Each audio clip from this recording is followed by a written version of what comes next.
Hey guys, so here starts the exciting part with this module is we're really going to start looking at expressions and equations that are closely resemble what you will be doing in algebra in a few years. So that's kind of cool. And we'll be learning some very beginning skills of algebra. So hopefully we can get a lot of practice in class so that you guys can master these skills because you're really going to need them when you get into algebra, either 8th or 9th grade. So this lesson is about just replacing letters with numbers, and you can also replace numbers with letters. So it kind of goes both ways. So the types of problems that we're going to replace letters with numbers, that means we have letters and we're going to replace them with numbers, is with our formulas that we use in geometry. So far in geometry, you have learned the formula for perimeter, which is you just add your side lengths together.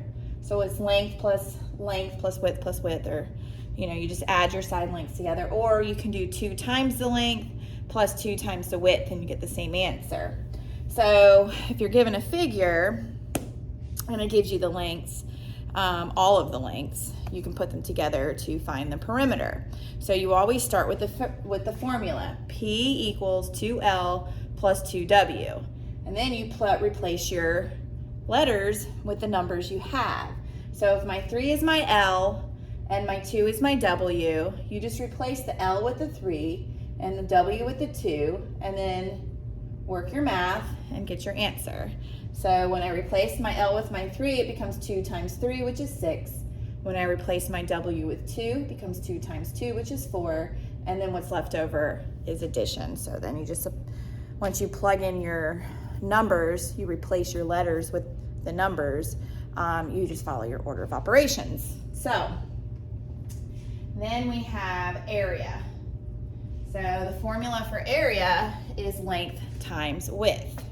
So, because remember, area is filling in the space. So you're trying to find, squared units is what we've been practicing in class already. So here we know that our width, our W is 2, and our length is 3. So instead of saying length and width, we just put L and W. L stands for length, W stands for width. Then we replace these letters with the numbers that they gave us in the figure. So our L was 3, so we replace it with 3, and our W is 2, so we replace it with 2, and we apply our math. 3 times 2 is 6, so it would be 6 squared units. Then the other formula you guys already know is the formula for volume. So I thought I did pretty good on this 3D figure here. I'm impressed with myself. I'm usually not a very good artist, but here I feel like that looks pretty good. Anywho, for the formula for volume, you know that volume equals length times width times height. So instead of the word length, we just put an L. Instead of the word width, we just put a W. And instead of the word height, we just put an H. And then we look at our figure and we say, well, what can I replace my L, my W, and my H with to find my volume? And we see here that my L is 3, so I replace it with 3. My width is 1, so I replace it with 1. And my height is 2, so I replace my H with 2. And then I do my multiplication. 3 times 1 is 3, times 2 is 6. And this would be cubic units. Just remember, there are 3 dimensions when you find volume, so it's cubic units. There are 2 dimensions when you find area, so it's squared units. You don't do that for perimeter because technically you're just adding the lengths. So remember, the little squared and the little cube is that little exponent you attach to your unit. And remember, exponents mean multiplication, and what operation do we use for area and volume? We only use multiplication. So I know technically we multiply 2L, but 2 times L is actually L plus L, so it's addition. Okay.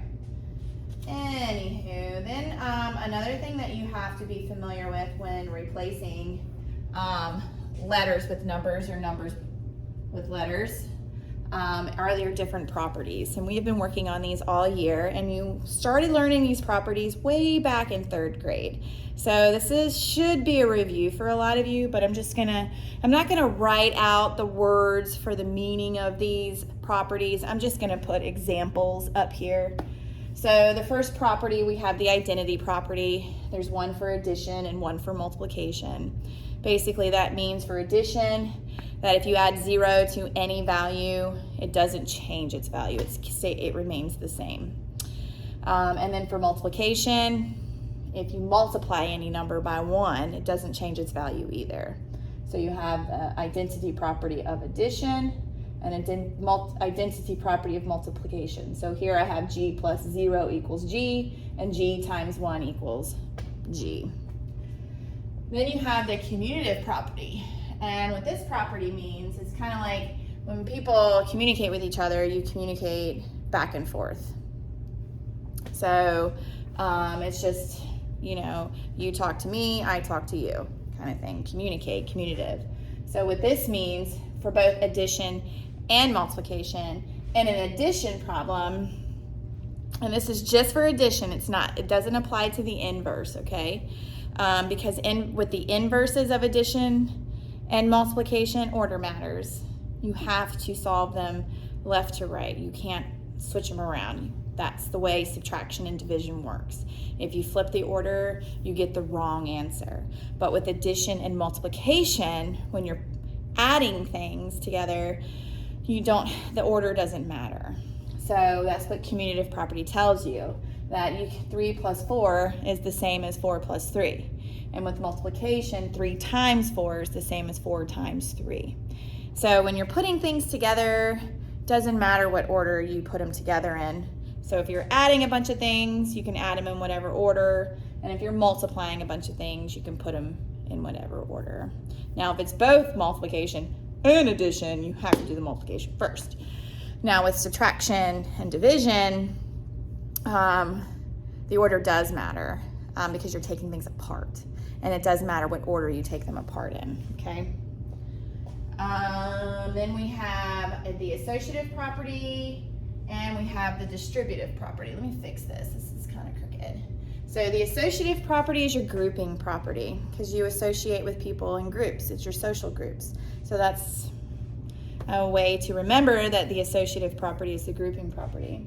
So here with addition, it doesn't really matter how you group them. It's kind of like ordering, to be honest.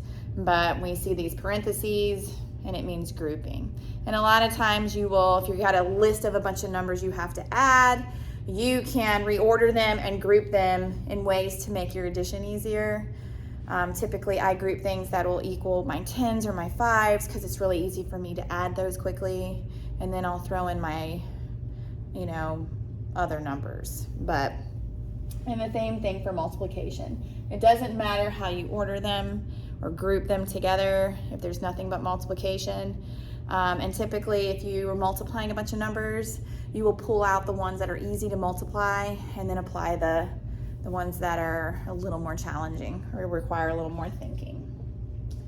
And then we have the distributive property. The distributive property is huge in algebra. It's huge, huge, huge, huge.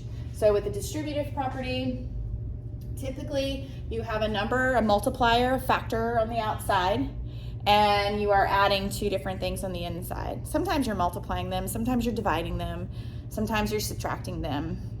But usually what you will find is a number on the outside that you have to multiply in, or what we call factoring in.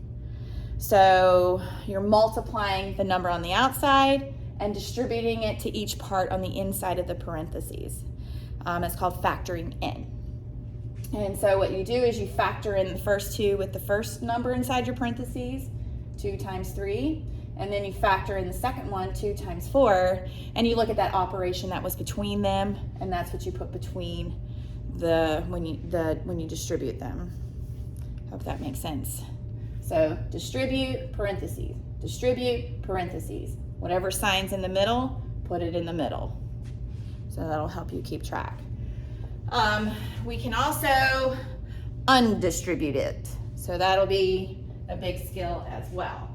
And I wanted to put in here some examples of how to look at these properties replacing the numbers with letters. So here is the associative property shown with letters.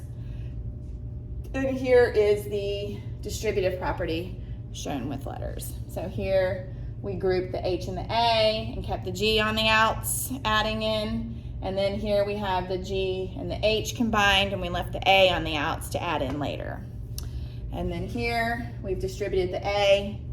And it looks a little different when you're multiplying with letters because you don't need those parentheses. So we kind of needed them because we had that dot in the middle and it could get very messy. So if we put them in the parentheses, we know to keep them together and to do them together. But obviously if you see two letters together, you know they stay together. So we'll do some practice with replacing numbers and letters with each other.